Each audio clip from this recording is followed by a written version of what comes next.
Vivimos en un mundo rodeado de peligros. Es más, alguna vez un señor se encontró con un amigo y le dice: oye, ¿por qué vienes con la mano en la cintura todo el tiempo? Y le dice: ay caray, me robaron la sandía. Ok, pero no quiero referirme a ese tipo de peligros, del cual hay muchísimos en nuestra ciudad, en nuestro país, que tienen que ver con la delincuencia y la inseguridad. No, estamos hablando de los peligros que menciona el apóstol Pablo ahí en su carta a los Filipenses, capítulo 3, del verso 1 en adelante. Dice así: por lo demás, hermanos míos, alégrense en el Señor. Para mí no es molestia volver a escribirles lo mismo, y a ustedes les da seguridad. Cuídense de esos perros, cuídense de esos que hacen el mal, cuídense de esos que mutilan el cuerpo. ¡Wow! 3 veces el apóstol Pablo dice la palabra cuídense, que en Reina Valera es traducido como guardados. ¿Y de qué Pablo nos está diciendo que nos cuidemos? ¿Qué es eso que el apóstol Pablo le da tanta importancia? Con solo mencionar la palabra cuidado ya sería una alerta. Pero aquí el apóstol Pablo lo hace 3 veces. Recuerde que en el pensamiento judío 3 veces significa muy pero muy importante, al punto que es algo gravísimo, que es algo que hay que prestarle toda la atención. Y por eso aquí el apóstol Pablo reitera 3 veces lo importante de tener cuidado. Y aquí podemos notar algunos elementos. El primero es que dice: cuídense de esos perros. ¡Wow! Yo sé, cuando mencionamos la palabra perros, tal vez traen a nuestra vida una imagen algo dulce, algo tierna, porque esos son los perros hoy en día. La frase que antes se decía, tienes una vida de perros, era una palabra despectiva, una frase despectiva. Hoy en día no, hoy en día los perros tienen una vida maravillosa, muchos de ellos son muy consentidos, tienen todos los lujos. Es más, en una de nuestras ciudades, en estos días el alcalde destinó más de 3.000 millones de pesos solo para los perritos y los gaticos que necesitan atención. Y esto lo que muestra es que estamos en una sociedad que día a día le está dando mucha importancia a los animalitos, a esos que nos acompañan, a esos que están con nosotros. Sin embargo, la imagen de perro en la época del apóstol Pablo era totalmente diferente, porque esta palabra se refiere a esos perros callejeros que andaban en manadas, que se alimentaban de basura, que eran odiados por las personas. Es más, generalmente la expresión perro significaba lo más bajo que tú puedes caer o lo más vergonzoso que te puedes encontrar. Por eso se declaraba algo inmundo. Este era un calificativo que, por ejemplo, los judíos le daban a los gentiles, los llamaban perros porque los consideraban inmundos, porque los detestaban, porque los odiaban. Y aquí el apóstol Pablo, de una manera muy interesante, utiliza ese calificativo que los judíos le daban a los gentiles para referirse a los propios judíos. Ahora, ¿a quiénes está llamando perros? Le está llamando a esos judaizantes. Resulta que la iglesia se había extendido, y así como habían cristianos gentiles, habían también cristianos judíos. Y estos cristianos judíos tenían celo de estos cristianos gentiles, y querían poner en ellos las cargas de los judíos. O sea, quería que ellos se volvieran judíos para que pudieran aceptarlos como parte del pueblo de Dios. Y aquí el apóstol Pablo presenta una especie de ironía, porque el Señor les dice a través de esta carta: mire, ustedes que llaman perros a los gentiles se están volviendo en aquello que ustedes están condenando. Porque los perros no son ellos, son ustedes, porque están pervirtiendo el evangelio, están pervirtiendo el mensaje de Dios, la gracia de Dios. Así que, ¿cómo podemos ver este pasaje hoy en día? ¿Qué es un perro? Es aquel que pervierte el mensaje del Señor. Es aquel que quiere poner cargas que la palabra de Dios no tiene. Es aquel que olvida la gracia del Señor. Ahora, pero no solamente les dice perros, les dice: cuídense de esos que hacen el mal. En otra versión dice: de los malos obreros. Mire, yo no sé si recuerdan cuando el Señor Jesús habló de la parábola de los talentos y dice que a un siervo le dio 5 talentos, a otro 2 y a otro 1. Y al que le dio 1, que enterró el talento, ¿cómo le dijo el Señor? Le dijo: siervo malo. Así que aquí la palabra no solamente les dice que son perros, sino les dice que son malos obreros, o como dice en esta versión, son hacedores del mal. Y además de eso le dice: mutiladores del cuerpo. ¡Wow! ¿Por qué esta expresión? Resulta que para volverse judío había que cortar una parte del cuerpo, era la parte del prepucio, porque esa era señal del pacto. Y estos judaizantes querían obligar a todos los gentiles a que se circuncidaran. Y por eso el apóstol Pablo se refiere a ellos como los mutiladores del cuerpo, porque de manera literal querían hacer eso con todo el pueblo de Dios. Ahora, ¿cómo podemos traer esa palabra a nuestro tiempo? ¿De qué debemos tener cuidado? De esos peligros externos, de esas personas que quieren tergiversar el evangelio. Y lo han tergiversado de muchas maneras. Han habido 2 corrientes. Una corriente llamada la teología y la prosperidad, en las cuales creen que para que tú tengas la bendición de Dios tienes que pactar, tienes que hacer algo más. Y ese algo más se refiere a lo económico, que en la medida que tú des en la parte económica, entonces Dios te va a bendecir. Y eso no es cierto. Cuando la palabra de Dios dice que hemos sido bendecidos con toda bendición espiritual en los lugares celestiales con Cristo, no tengo que añadirle a la bendición. Yo no doy al Señor, yo no ofrendo, yo no diezmo para que Dios me bendiga. Dios ya me bendijo en Cristo. Yo lo doy como mi adoración al Señor, no como un negocio, no como una manera de comprar los beneficios de Dios. Entonces esas personas son personas que tergiversan el evangelio, que te están diciendo con la obra de Cristo no basta, tú tienes que hacer algo más. Pero también hay otros mutiladores que son un grupo que se está levantando ahora muy de moda por las redes sociales, que son los grupos legalistas, a los cuales se han añadido otro grupo fundamentalista. Estas son personas que ahora te roban el gozo, porque claro, están pensando más en la salvación por obras. Parecería que hay algo que hay que hacer, que la gracia de Dios no es suficiente. En estos días me encontré con un video de una predicadora muy famosa que decía algo que me parecía terriblemente herético, porque ella en su predicación decía que Cristo en la cruz del Calvario pagó el 60% de tu deuda. No el 100, sino el 60. Que claro, si en una calificación sobre 100 tú pasas raspando, pero que ese 40 tiene que ver con tus obras y que esas obras son las que te dan la posición que tú debes tener como cristiano. ¡Wow! No hay nada más alejado de la verdad, porque justamente la palabra de Dios dice que hemos sido salvos por gracia, no por obras para que nadie se gloríe, y que nuestras buenas obras son como trapos de inmundicia delante del Señor. Entonces, no es que yo tengo que añadirle a la gracia, a la fe, a la obra del Señor. Y por eso hay personas que están colocando cargas y entonces tú tienes que tener. Y son personas que están pensando en cómo entorpecer el mensaje de gracia, el mensaje de amor del Señor, poniendo leyes y mandamientos que la palabra de Dios no dice. Y están tomando opiniones personales y las están volviendo como leyes de Dios. Y si hay algo que tenemos que entender es que existen dogmas de fe, los cuales no son negociables. En el segundo nivel está la doctrina. Y hay muchos tipos de doctrina. Hay sana doctrina y mala doctrina. Pero en tercer lugar están las opiniones. Y estas opiniones no tienen nada que ver con la revelación de la palabra, sino con lo que alguien considera que está bien o está mal, pero no necesariamente fundamentado en la palabra. Y claro, yo puedo leer la escritura y tergiversar algunos versículos para hacer que ellos digan lo que yo pienso. Y esas personas, el apóstol Pablo le dice, mire, ten cuidado de ellas. Personas que tergiversan la fe, personas que te hablan de Dios, personas que tal vez utilizan la palabra de Dios, pero lo hacen con propósitos equivocados. Recuerde que no todo el que usa la palabra de Dios la usa con el buen propósito. Un ejemplo de eso es el mismo Satanás. Satanás que usó en la tentación de Jesús. En la segunda tentación que usó, la palabra. Le dijo, tírate porque escrito está. Y son esas personas que desafían la palabra de Dios, que como le dijo Jesús, están tentando al Señor porque usan la palabra con propósitos equivocados. La usan por fuera del contexto. Entonces hay que tener cuidado, que no todo el que usa la palabra quiere decir que la usa correctamente.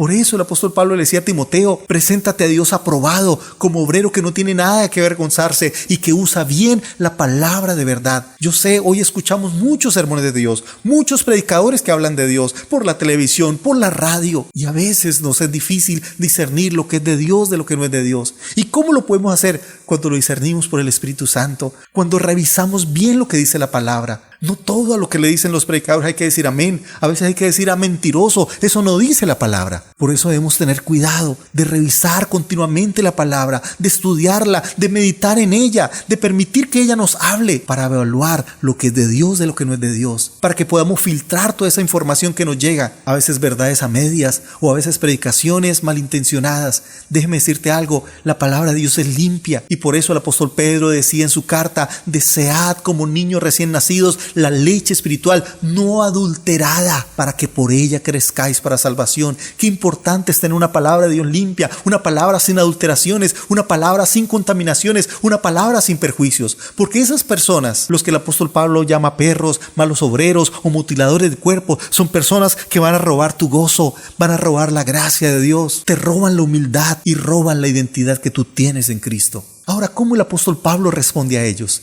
Les dice el verso 3, porque la circuncisión somos nosotros, los que por medio del Espíritu de Dios adoramos, nos enorgullecemos en Cristo Jesús y no ponemos nuestra confianza en esfuerzos humanos. ¡Wow! ¡Qué palabra de Dios! Él lo que le está diciendo es, mire, la verdadera circuncisión no se trata de mutilaciones físicas, no se trata de una vestimenta, no se trata de rituales externos, se trata de nuestro corazón que se rinde en adoración para Dios.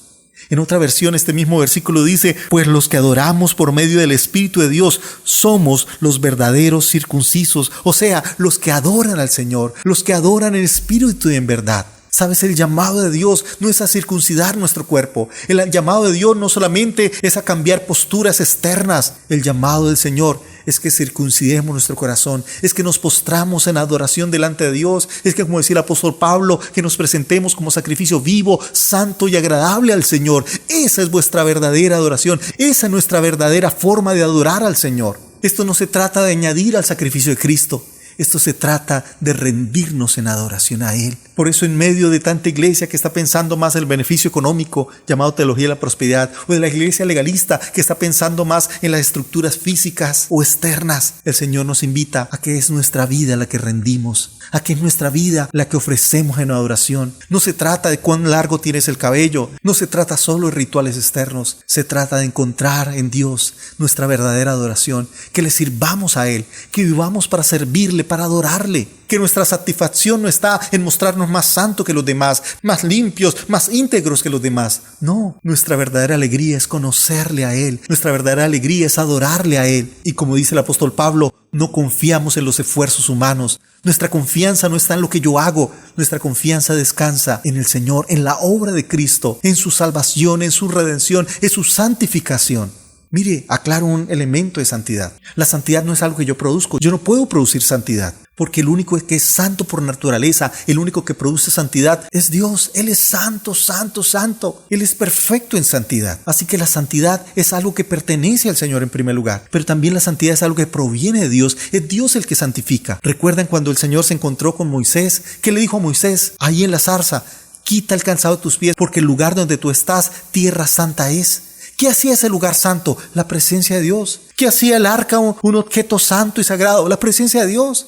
Mientras lo construyeron, nadie le pasó nada. Pero una vez que la presencia de Dios vino y tomó el arca para su propósito, el que la tocaba se moría. ¿Por qué? Porque Dios es el que santifica. Por eso el Señor le dijo al pueblo de Israel: mi presencia que está en medio de vosotros os santifica. Como dice el apóstol Pablo ahí en su carta a los Corintios, capítulo 1, donde dice: a los santificados en Cristo Jesús. Entonces la santidad es algo que yo recibo de Dios, pero la santidad también es algo que el Señor me demanda. Por eso el Señor le dijo al pueblo de Israel: sed santos porque yo soy santo. Entonces yo no hago buenas obras para lograr santidad. Es porque he sido santificado que hay una transformación radical en mi vida. Es porque he sido santificado que mi manera de hablar, que mi manera de actuar es transformada por la gracia, por la obra de Cristo.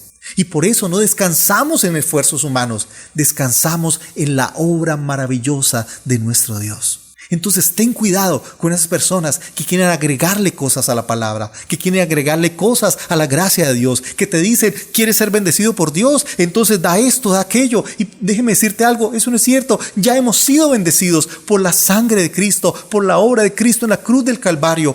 Por Él ya somos bendecidos. Y es como respuesta a ser bendecido que adoramos a Dios, que no traemos dinero, no traemos nuestra ofrenda para comprar a Dios, lo traemos para adorar a Dios, para exaltarle, para rendirnos en adoración. Cuando vemos la transmisión o vamos a una reunión, no lo hacemos para que Dios nos bendiga. Lo hacemos porque queremos adorarle. Lo hacemos porque lo amamos, porque es nuestra razón de vida y nos gozamos en ellos. Entonces, yo no leo la palabra para comprar los beneficios de Dios. Yo leo la palabra porque amo al Señor, porque le adoro y porque he decidido que mi vida se rinde totalmente a Él.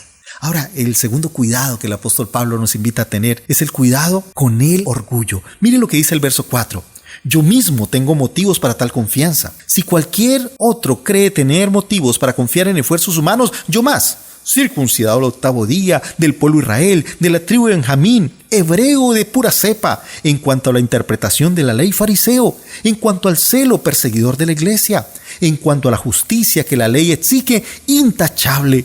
Sin embargo, todo aquello que para mí era ganancia, ahora lo considero pérdida por causa de Cristo. Es más, todo lo considero pérdida por razón del incomparable valor de conocer a Cristo Jesús mi Señor. Por Él lo he perdido todo y lo tengo por estiércol a fin de ganar a Cristo y de encontrarme unido a Él. No quiero mi propia justicia que procede de la ley, sino la que se obtiene mediante la fe en Cristo, la justicia que procede de Dios basada en la fe. Lo he perdido todo a fin de conocer a Cristo, experimentar el poder que se manifestó en su resurrección, participar en sus sufrimientos y llegar a ser semejante a Él en su muerte. Así espero alcanzar la resurrección de entre los muertos. Amén. ¡Wow! Mire, yo sé que todos en la vida queremos alcanzar cosas. Queremos superarnos, queremos lograr metas. Todos anhelamos crecer a nivel profesional, a nivel económico, a nivel laboral, a nivel intelectual, a nivel académico. Claro, qué importante lograr títulos, qué importante lograr un pregrado, un posgrado, una especialización, una maestría, un doctorado, un PhD. Por favor, qué bueno eso, y no hay nada malo en conseguir logros, no hay nada malo en alcanzar metas. Pero el peligro es cuando ellas se nos vuelven el centro de nuestra vida. Y cuando las tenemos para llenar y satisfacer nuestro orgullo, nuestro ego, para decir, oh, qué inteligente soy, oh, mire lo que he alcanzado, mire lo que he comprado, mire lo que logré. Y ahí es donde está el otro peligro, y este peligro es interno, y es el peligro de nuestro orgullo. Porque claro, deseamos cada día cambiar de auto, de casa, lograr nuevos escalafones a nivel económico, académico. Sin embargo, qué importante tener claro que estos logros valen la pena en tanto exalten a Cristo. Porque si no exaltan a Cristo, no son más que basura. Es más, mira cómo el apóstol Pablo define todos los logros que él ha alcanzado. A nivel religioso, a nivel académico. Dice el verso 8, todo lo considero como pérdida por razón del incomparable valor de conocer a Cristo Jesús mi Señor. Por Él lo he perdido todo y lo tengo, mira lo que dice aquí, por estiércol a fin de ganar a Cristo. ¡Wow! Oye, qué lección tan importante. Porque para nosotros los logros, por favor, los enmarcamos, los encumbramos, oye, los mostramos a todo el mundo, los publicamos en Facebook, queremos aplausos, queremos reconocimientos. Y Pablo dice, ¿sabes qué es todo eso? Estiércol. Porque si eso no glorifica a Cristo, no es nada más que vanidad de vanidades, no es nada más que basura. Porque el verdadero logro es conocerlo a Él, es manifestarlo a Él. Y si lo que yo he logrado no manifiesta a Cristo, no sirve para nada. Y esta es una lección supremamente importante para todos nosotros.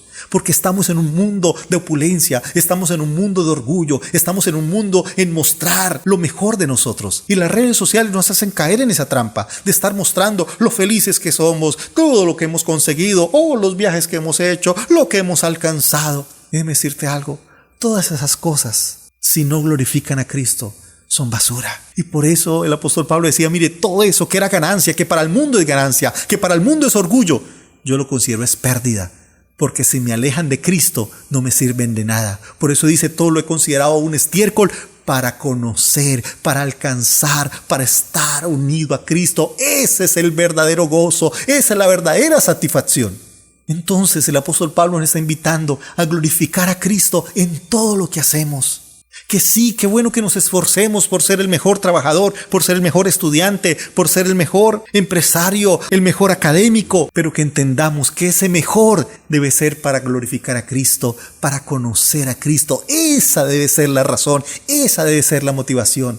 Recuerdo en mi último año de teología, y claro, había sido un año muy difícil. Tenía que combinar mi trabajo en la iglesia con la tesis y todos los esfuerzos que había que hacer para lograrlo. Y había sido un año de muchos retos y muchos desafíos que gracias al Señor los pude cumplir. Y recuerdo que cuando llegó el mes de la graduación, todos mis compañeros estaban tan felices y yo me sentía normal, como si no hubiese alcanzado nada. Es más, esa noche de graduación había una actividad en la iglesia y yo lo pensé mucho tiempo en ir a estar allí adorando al Señor, glorificando, dirigiendo la alabanza, que en ir a recibir un diploma. Para mí eso era secundario. Y les confieso que fui a recibir el diploma no por mí, sino fui por mis papás que habían ido allá a la ciudad de Medellín a acompañarme y a sentirse orgullosos de ese título. Pero yo quería estar ahí adorando al Señor allá en la iglesia, exaltándole. Para mí eso era más gozo que estar recibiendo algún aplauso o reconocimiento. ¿Sabes? Porque esos títulos y esas cosas son valiosas y claro, son muy lindas y verlas colgadas en una pared se ven hermosas y de pronto decoran muy bonito. Pero mi verdadero orgullo es estar con el Señor. Mi verdadero orgullo es conocerle a Él. Esa es la verdadera riqueza, esa es la verdadera gloria. Todo lo demás es simplemente vanidad, todo lo demás es simplemente pasajero. La verdadera grandeza es Él. ¿Sabes? El Señor dice a través de su profeta, no se alaba el sabio en su sabiduría, ni el rico en sus riquezas, ni el valiente en sus proezas. Alabes en esto el que quisiera alabarse en algo, en conocerme y entenderme que yo soy Dios, que hago justicia y juicio. ¿Sabes? El logro más grande es conocer al Señor. Y cuando fui a estudiar teología, mi pasión era conocerlo a Él. Ese Dios que había conocido desde niño. ese Dios del cual yo leía la palabra desde que empecé a leer y a escribir. Y me enamoré de la palabra, me enamoré de Él. Y por eso lo que yo más disfruto no son los aplausos, no es el reconocimiento, no es mirar cuántas personas me ven en Facebook o en YouTube. No, eso no es ningún reconocimiento.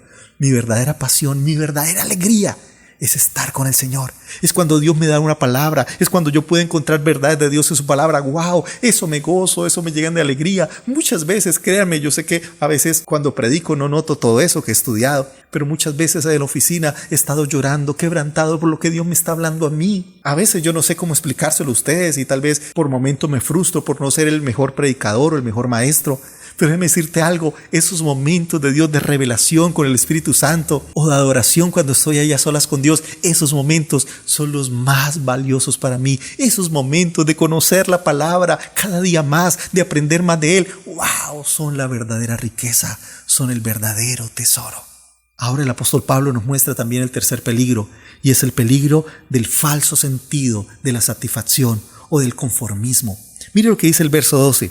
No es que lo haya conseguido todo o que ya sea perfecto, sin embargo, sigo adelante esperando alcanzar aquello para lo cual Cristo me alcanzó a mí. ¡Wow! Mire, uno de los grandes problemas de la iglesia es el conformismo. Muchos cristianos entran en esa zona de confort, en los cuales se sienten bien solamente con asistir a la iglesia, con ofrendar, con luego ir a su trabajo o al lugar de estudio y sencillamente se quedan ahí. Y déjame decirte algo, Dios tiene un llamado para nuestra vida. Dios tiene un propósito.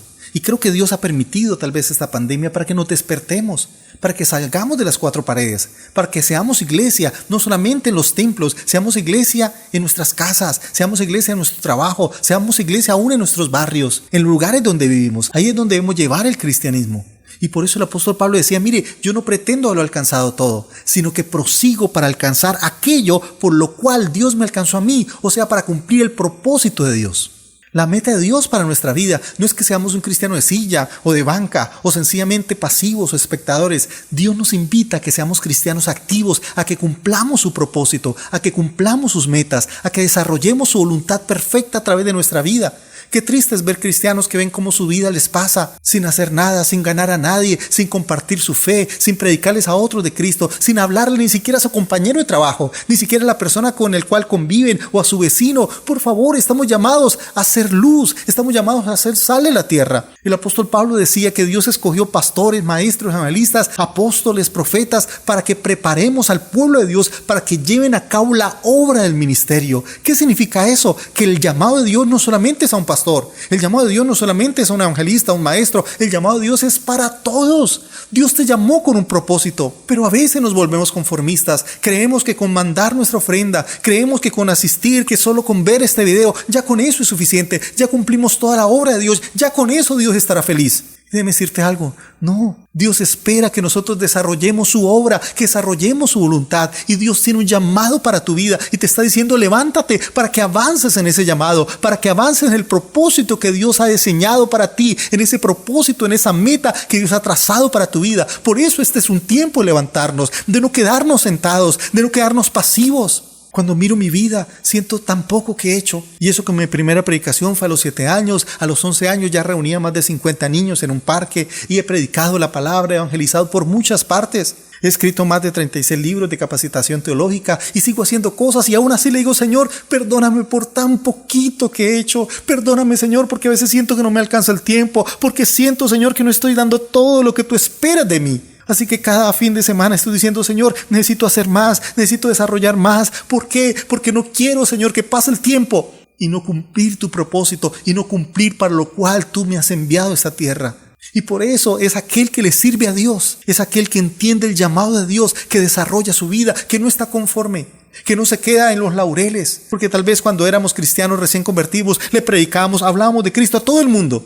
Pero ya luego entramos en una zona de confort, donde sentimos que ya lo hicimos todo, lo logramos todo, ya tengo mi casa, ya tengo mi carro, ya tengo mi estudio, ya tengo mi familia, mi esposa, mis hijos, ya para qué más, ya tengo todo lo que hubiese querido. Y Dios te dice, no, yo no quiero que te conformes. Y por eso el apóstol Pablo es un mismo ejemplo. Mire, está al final de su vida diciendo, yo no lo he alcanzado todo, sigo trabajando, sigo luchando por alcanzar aquello por la cual Cristo me alcanzó a mí. Déjame decirte algo, esa palabra también es para ti y para mí. mí. Dios nos alcanzó con un propósito y no es para que nos quedemos sentados, no es para que sencillamente sintonicemos un programa de cada 8 días, es para que nos levantemos, para que seamos testimonio, para que seamos testigos de su gloria, para que seamos proclamadores de su verdad, seamos evangelizadores, embajadores, siervos del Señor, para que cumplamos su propósito, para que cumplamos sus mandatos, para que cumplamos sus ordenanzas, para que llevemos a cabo la tarea que Él nos ha encomendado. Y para terminar, el cuarto peligro es el peligro del pasado. Y por eso el apóstol Pablo dice, cuidado con el pasado. Dice, hermanos, no pienso yo mismo que lo haya logrado ya. Más bien una cosa hago, olvidando lo que queda atrás y esforzándome por alcanzar lo que está adelante, sigo avanzando hacia la meta para ganar el premio que Dios ofrece mediante su llamamiento celestial en Cristo Jesús. ¡Wow! ¿Sabes? Uno de los grandes problemas que tenemos en la vida es que vivimos rondando y pensando en lo que fue o no fue. Pensamos en las cosas del pasado, en las cosas lindas y en las cosas tristes. Y todos tenemos un pasado de que enorgullecernos, pero también tenemos pasado de que avergonzarnos. Pero lo que la palabra de Dios nos invita es que no te dejes determinar por tu pasado. O sea, cuidado con la vergüenza del ayer. Cuidado con esas cosas que nos duelen, que a veces nos marcan y que sentimos que ya quedamos estigmatizados, que como nos equivocamos, ya ahí quedamos marcados, que siempre vamos a ser así y que siempre vamos a caer en ese mismo error. Déjame decirte algo, tu pasado no determina tu vida, no determina tu futuro, porque el Señor ha perdonado tu pasado, tus pecados, tus errores, tus equivocaciones. La Biblia dice, el que está en Cristo, nueva criatura es, las cosas viejas pasaron y aquí todas son hechas nuevas. Así que si tienes un pasado de que avergonzarte, entrégalo a Cristo. Él ya lo borró. Ahora si tienes un pasado del cual enorgullecerte, cuidado con ese orgullo. Entrégalo también al Señor. Cualquier logro que hayamos tenido, como dijimos anteriormente, solo tiene valor si glorifica a Cristo. Si no, es simplemente basura. Así que cuidado con ese ego desinflado o cuidado con ese superego. Ten cuidado con tu pasado, entrégalo en las manos del Señor. Necesitas hacer una ruptura con tu pasado, necesitas cortar ese pasado. Mire, las personas que llevamos muchos años en el Evangelio, tal vez eso nos pega muy duro, porque todos vivimos recordando el ayer, cuando cantábamos himnos, cuando nos reuníamos, cuando hacíamos esto, aquello, y muchas veces vivimos esta pandemia pensando en el pasado, pensando en las cosas del ayer. Y sabes, el Señor nos invita no a que pensemos en el ayer, no que estemos pensando, cuando vivíamos, cuando nos abrazamos. Mire, sí, eran cosas lindas, pero déjales en el pasado. Entrega a Dios tu pasado, corta con Él en el nombre del Señor y diga, pasado, ya no me vas a determinar, porque Dios tiene nuevas cosas para mí, nuevo futuro, nuevo alcance. Hay mucho cristiano que es llamado cristiano Abba, porque todo el tiempo habla de yo cantaba, yo ayunaba, yo oraba, yo vigilaba, yo adoraba. Oye, todo era en el pasado. La pregunta es, ¿y qué en el ahora? ¿Y qué es lo que Dios tiene para ti? Mire, yo como predicador podía hablar de los sermones que ya tengo listos y son muy hermosos, pero me he arriesgado a tomar una serie de una carta que por primera vez estoy predicando así en serie. Pero no me interesa si sale perfecto o no. Lo único que me interesa es que sea consecuente con la palabra de Dios, que no tergiverse la verdad, sino que sea fiel al mensaje del Señor, sea fiel al propósito para el cual Dios lo envió. Pero me encanta estudiar cosas nuevas, me encanta aprender, me encanta llenarme del Señor, llenarme de su palabra. Eso es lo que más disfruto. Sabes, en estos días Dios me habló en una palabra muy linda y que tal vez en algún momento la comparta con ustedes. Y es en ese momento final de la vida de Moisés. Porque cuando Moisés va a morir, mira lo que Dios le dice ahí en Deuteronomio capítulo 32, verso 48. Ese mismo día el Señor le dijo a Moisés, sube las montañas de Abarim y contempla desde allí el monte Nebo, en el territorio de Moab, frente a Jericó y el territorio de Canaán, el cual voy a dar en posesión a los israelitas. Por eso no entrarás en el territorio que voy a darle al pueblo de Israel, solamente podrás verlo de lejos.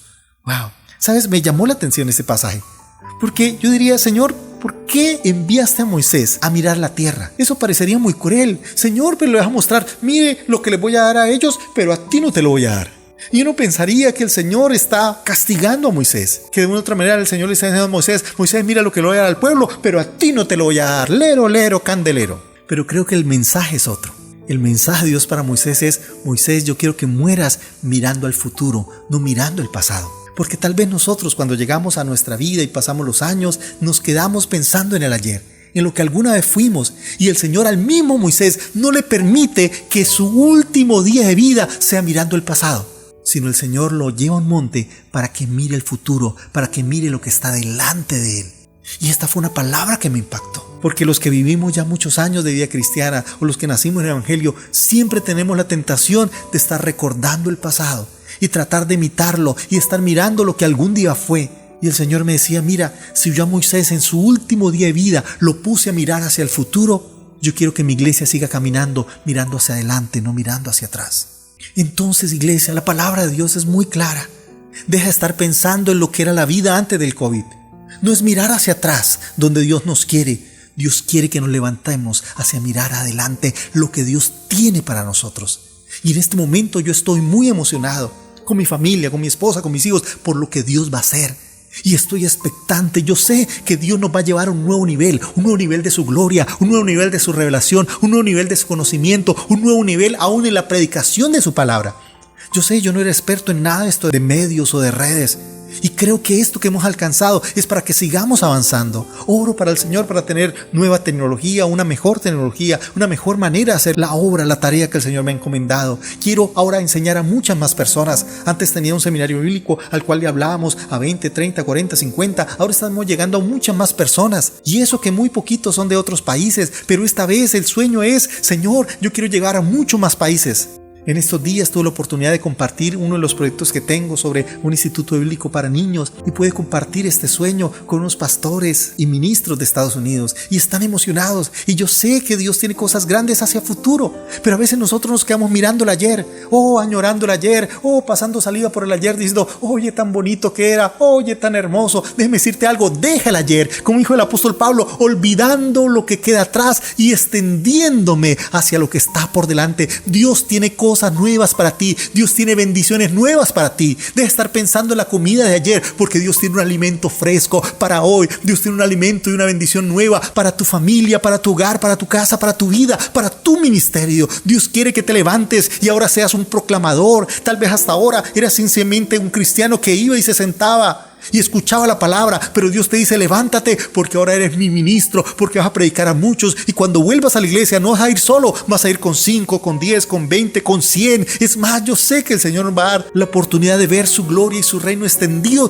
de manera que te vas a sorprender. Porque hay una tierra prometida, porque hay cosas que Dios quiere darnos, porque hay promesas de Dios. Mire, el único pasado que la Biblia nos invita a mirar es el que recordamos en la Santa Cena, en la cual al tomar el pan y la copa lo hacemos en memoria de Cristo, recordando su obra en la cruz del Calvario. Ese es el único pasado que la Biblia nos invita a tener presente.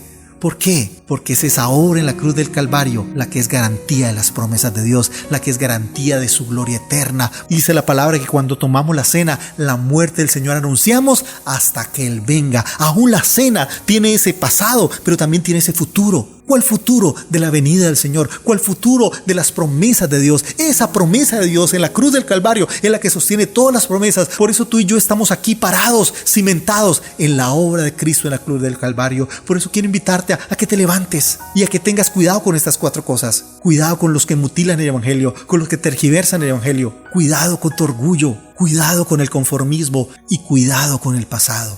Qué bueno que le prestemos atención, que hoy nos paremos y digamos, Señor, tú tienes cosas nuevas para mí. Yo me levanto en victoria. Yo me levanto creyendo en tus promesas, en tus milagros y avanzo hacia el futuro que tú tienes para mí. Cierra tus ojos un momento, por favor. Señor, te damos gracias por tu obra.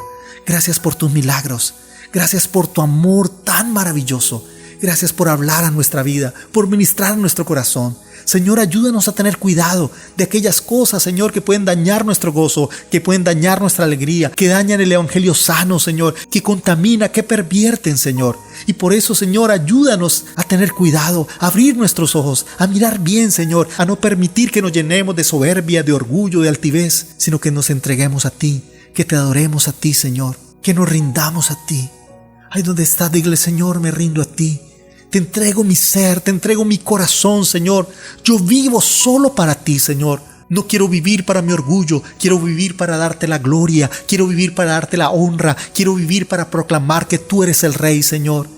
Y no quiero vivir en esa zona de confort, en ese conformismo, creyendo que ya lo alcancé todo, creyendo que ya lo tengo todo. Dile, Señor, no, ahora nos levantamos a alcanzar tus propósitos, a no quedarnos sentados, a no quedarnos mirando el ayer, sino levantarnos a lo que tú tienes por delante. Y no importa la edad que tengamos, ya sea 1 año o 2 años o 5 años, 40, aún 100 años, aún como Moisés, Señor, que sigamos mirando lo que tú tienes por delante.